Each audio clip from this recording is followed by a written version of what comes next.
Welcome to Market Peeker. Today, we're covering day trading strategies for Forex. Perfect for profiting from quick moves without holding trades overnight. Let's dive in. Day trading is all about entering and exiting within the same day. Here are some key strategies. Trend following. Use moving averages to identify strong trends and trade in the direction of the movement on 5 or 15-minute charts.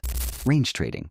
In a sideways market, buy near support and sell near resistance, with stop losses set just outside the range. Breakout trading. When price breaks key support or resistance levels, set orders to catch the momentum right as it begins, especially effective at market opens. Scalping. For quick profits, scalp using 1 or 5-minute charts, aiming to capture small, frequent moves throughout the day. Risk management. Always set stop losses and manage your position size to protect against fast market changes.